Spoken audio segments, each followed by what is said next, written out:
So I'd like to introduce Frank Dick. Frank probably needs no introduction. He's president of the, I've got to get this right or I'll be in trouble, the European Athletics Coaches Association.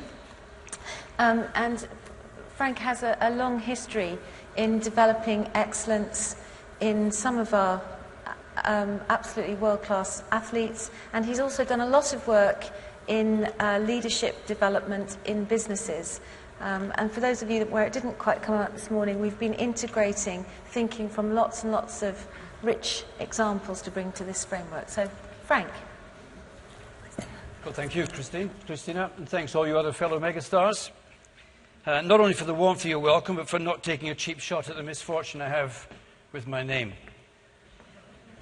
It's not much fun going around the world hearing people referred to as Frankhead. And I wasn't too sure about my next door neighbour's children's sense of humour when I came back from Buckingham Palace, having received my honour from the Queen. And they said, "Can we now call you OBE Dick?"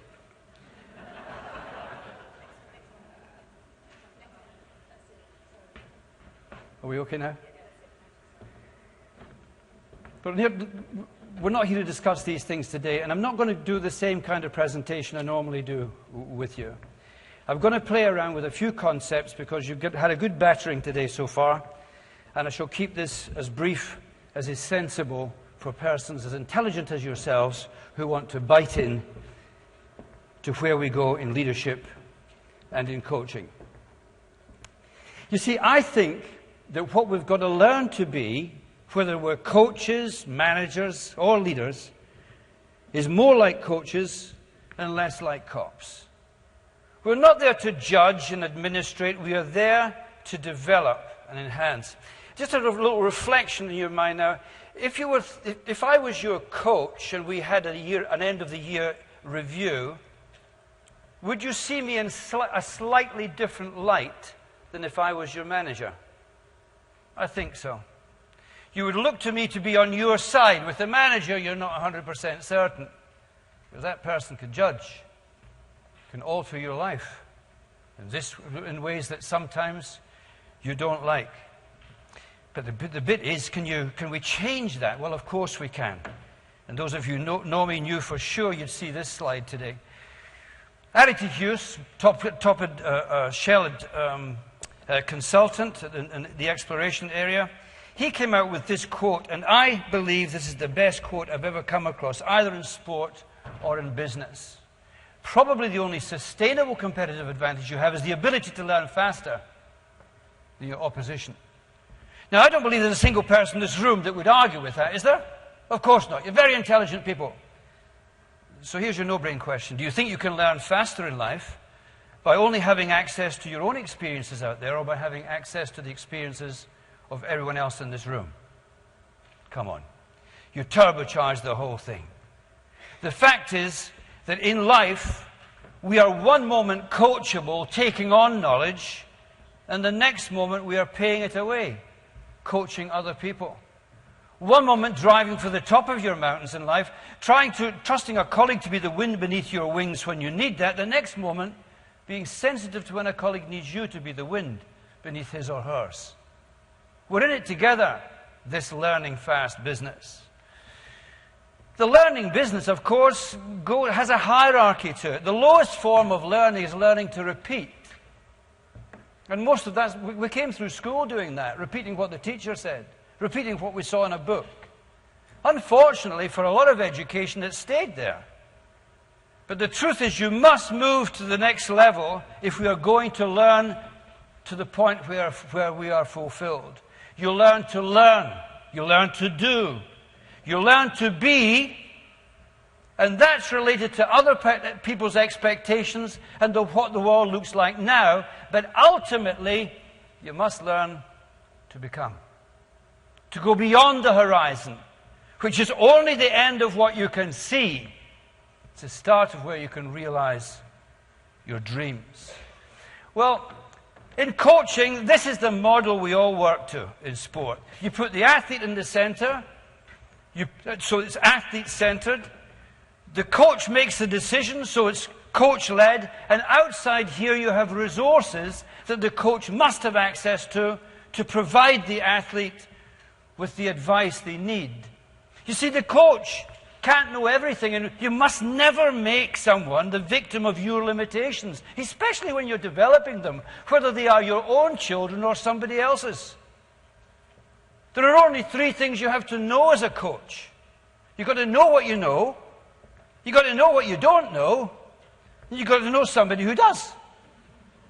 And once you've got all that stuff sorted out, then you can come out with a pattern like this.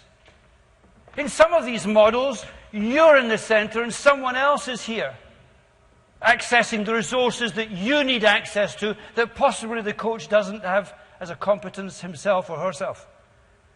In another model, you actually might be one of these resources out here, enriching somebody else's model. But that's the way I think the coaching process is. Athlete-centered, coach-led, performance services supported. And this is the process then. Our job as coaches is to prepare athletes technically or behaviorally for performance. That is all you can do. Results in life are things over which you do not have total control. But you do have total control over performance. Development in life is an enriching thing that you may accomplish through pursuit of the performance. So what a coach does, in my way of thinking, is a coach prepares people for sport, but prepares them through it for a better life. We pursue both things. Some of you may have had some contact with BT 100 years ago when we actually conducted this program for a better life as a campaign. And this I would really pass on to you in your development in your own businesses out there. Can we, in the process of developing people to be better, to deliver at work and in the business context, can we, in the process, develop them for a better life, to enrich that? I tell you what, it's got a fantastic payback, because people then, outside, begin to bring these skills to work. And suddenly we realize we're not dealing with two people here, one person out there, another person in here. It's actually the same person. I spoke about behaviors, and there's actually three key behaviors that we must work at in life. The first one is to take personal ownership of every moment in your arena, however you define these things, to turn it into an opportunity to win. Your second responsibility is to take is to take considered risks in decision making to turn opportunity to advantage, to be a winning difference. And your third one is just to do it effectively, just do it effectively and excellently every time to go for the win. It's an odd acronym. ODD, own, decide, do. Now, I won't go through all of them, but I'll stick with the first one. Because in the first one is the essence of what it is we try to do as a coach. To deliver all the bits I've just spoken about before. To know your job's done. Khalil Gibran, in the book The Prophet, about halfway through, and if you've not read it, buy it. Very nice little book. On the way home, read it this weekend. It'll change your life. It changed mine. He was asked, the prophet, what of parents and children? And he said, the parent is to the bow as the child is to the arrow.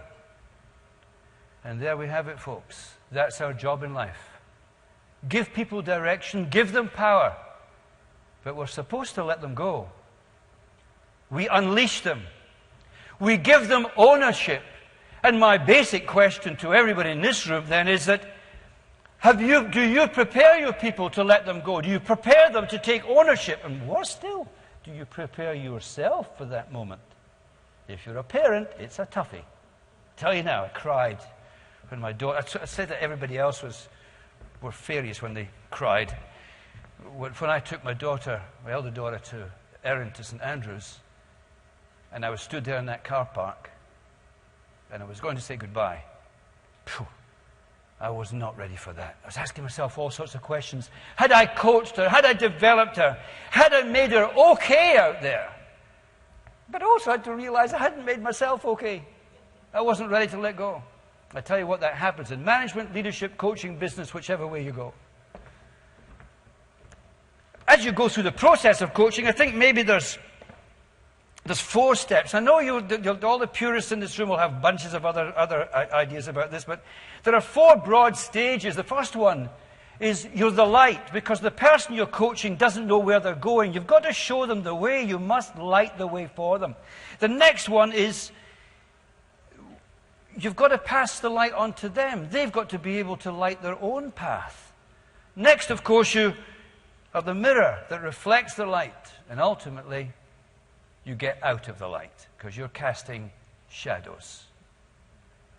The idea is to let them go. This first style is kind of directing. The next is coaching or teaching. The next is supporting. The next is counseling. At the top end, the coach is in the lead. In the bottom end, the athlete's taken over and the athlete's ready to go. Whether it's an athlete, child, whatever, you know what I'm talking about here. 100 years ago, I went to this wedding of a young couple in California. Graham Bolton was going to marry Beatrice, and they'd fallen in, she'd fled the Cuban uprising. They'd fallen in love in an international university, and I was invited to this wedding, and I thought they expected me to bestow some senior wisdom on them. But actually, she bestowed some pretty good wisdom on me. She said, "Frankie, I wish you in life the only 2 gifts you can and must give to your girls." And I should explain, I've got 2 girls, and they're going to be expensive. You know, their mum's expensive, and she's an Olympic coach when it comes to this. I said, "What are we talking about here? A Ferrari? A flat in Monte Carlo?" She says, "Don't be stupid. The gifts that you must give your children are the roots to grow and the wings to fly." You see, in order for them to grow, you must let them do the growing, because you can't do the growing for them. Hence the roots. And then you've got to simply, at the very best, be the wind beneath their wings, because you can't do the flying for them either. So let me shift then from coaching to leadership. Everyone has leadership qualities, and not everyone chooses to develop and use them. That's not right, Frank. Well, have a look at it. Just think about it. Think about when you see young kids. Sometimes they're in the lead, sometimes they're following. They've all got leadership skills, and I believe that leadership, like coaching, moves from a position of being taught to one where you learn. That comes back to my original bits to you. The art of life is learned. The science of life is taught. And this is how I see it. The way I see us as players in a great game team, you know. There's the number on your shirt. That's your role in life and so on. There's the badge on your shirt. That's what we belong to, what pulls us together. And there's you in your shirt. What's uniquely you that you bring to the party.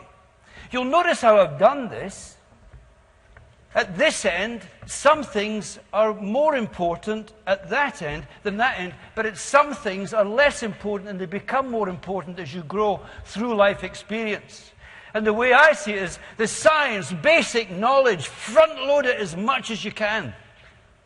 That gets less and less important, trust me, as you go the way through. What begins to get more important is your art of using it, synthesizing it, turning it into effective decisions and action. But the thing that never changes are these ethical, these principle issues upon which we base all that we do. In sport, this is about focusing on performance. That becomes actually less important as you go through and you're learning. Here, the badge, there's no change here. These things must be constant all the way through. You must never let go of the ethical and principle ideas. And this bit at the top, this is where you more and more are bringing you and your difference to the party.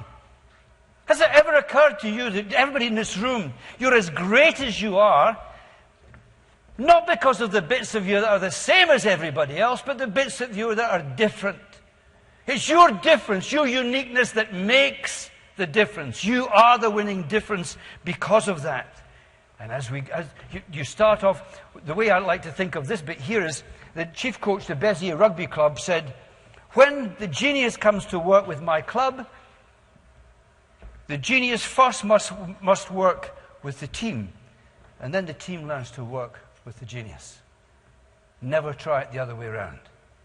So there's a growing. Do you understand? There's a growing as we go through this process. But what of a team then? I've mentioned team. Many of you will know this character, Ronaldinho. Yes, very famous football player, one of the greatest players in all time, certainly of his generation, certainly the richest in his generation, entitled to have a giant ego, and he was asked, what's your role in the team? And understand this, when I was looking at this to begin with, I was thinking, I must find out what the essence of being a great team player is, and this is what I looked at. My role in the team is to create plays, to provide the last pass before a goal is scored, to assist. To assist? Ronaldinho? This genius? He's an assistant? I don't think so. This is my role. To put a teammate in a position to score, that's my biggest concern. So when I train, one of the things I concentrate on is creating a mental picture of how best to deliver that ball to a teammate, preferably leaving him alone in front of the rival goalkeeper. So what I do always, before a game, always, every night and every day, is to try and think up things. Imagine plays which no one else will have thought of, and to do so always bearing in mind the particular strengths of each teammate to whom I'm passing the ball. So when I construct those plays, in my mind, I take into account whether one teammate likes to receive the ball at his feet or ahead of him, if he's good with his head and how he prefers to head, whether he's strong on his right or his left. That's my job. That's what I do. Oh, so here, let me ask you a question now then. You know, I said I was looking for teamship. If I was looking for a pretty good description of world-class leadership, would it actually be any different than that? Putting your people in a position to score, to be the best that they can be.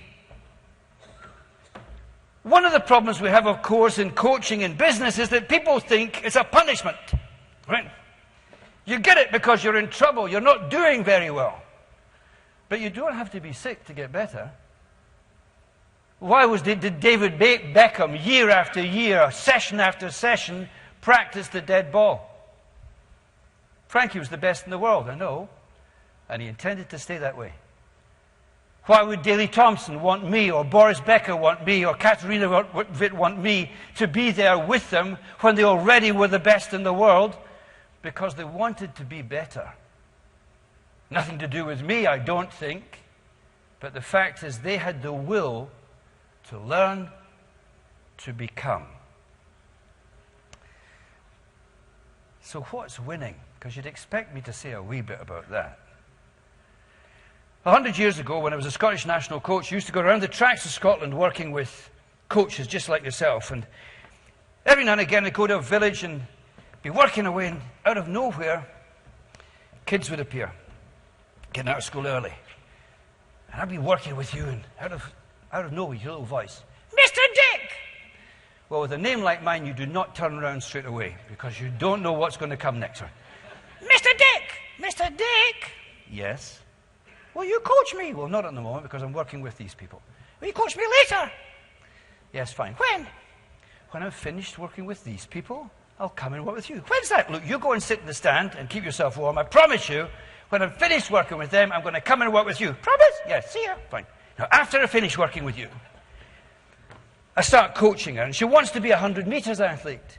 We work for a few weeks. She goes to her first race, and she lines up with another 7 kids. On your marks.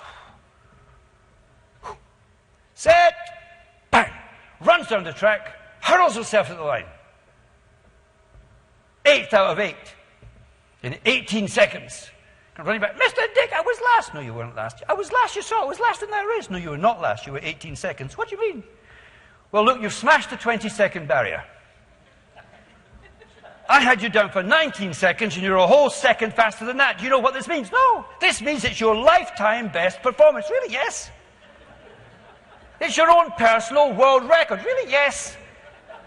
And in some ways, you're a first. What do you mean? You're the first athlete I've ever coached who's run 18 seconds for the 100 meters. Then in a few weeks, she's got another race. What does she think winning is now? 17.9. She'll grab a flag and run round the track, right? Because this is what my definition of winning is: being better today than you were yesterday, every day. There's an elaboration on that. John Wooden, the legendary basketball coach from UCLA, the late legendary, he said, winning is that sense of fulfillment that comes in knowing you've done all you can do to be all that you can become. Back to that. So she keeps going, and after a few weeks she's fighting with other kids to get to the line. But you're thinking to yourself, well, surely Frank, winning now is beating them. Not if it's in 19 seconds, it's not, or we've killed our definition. You see, the reasons you seek out the tough stuff is it's the only way to challenge you to be better. And in my picture of life, there's an essential tension when you're coaching and driving people to be as great as they can be. It's like somebody going across a circus tightrope wire, and you, the coach, are the wire. There's an essential tension there. Too much support, it sags, you won't get anywhere. Too much tension, it breaks, the kid's gone. I can't tell you what that tension is for the people that you coach, but understand this, that tension has to be there, or they go nowhere. You don't learn to climb mountains in life by going round them or by asking for an elevator. You learn to climb mountains by climbing mountains, by taking the dangers on that are there. That's what it is. You become better through challenge, not by being given the soft options in life. Was that what John F. Kennedy had in mind when he addressed Rice University and he said, we are going to the moon and do these other things not because they're easy, but because they're hard. So she keeps on going until one day she's the one and only. But the truth is she always was, is, and will be. I'll explain what I mean by that. I'll tell you a story about my two daughters, Cara and Erin. They're both very successful professional women now, but they weren't always like that.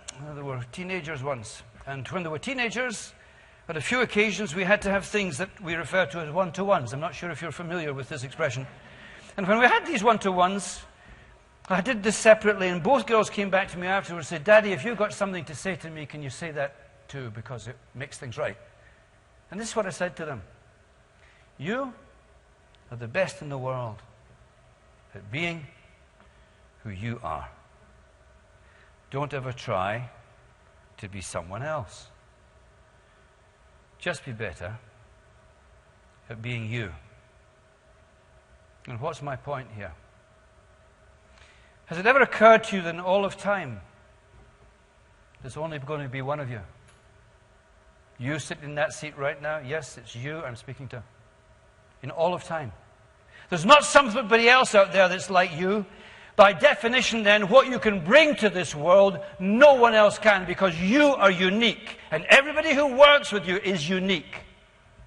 Only you can bring that energy in your time to make a difference to your family, to your business, to our culture, to this planet.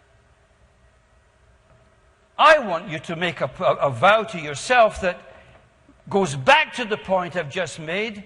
How can you be the best that you can become, so that when it comes to the end of whatever time, you can look back at this huge jug of energy you've got and against the time that you had, and you look back and say, I used every drop in that jug to make the world a better place than the one I came into.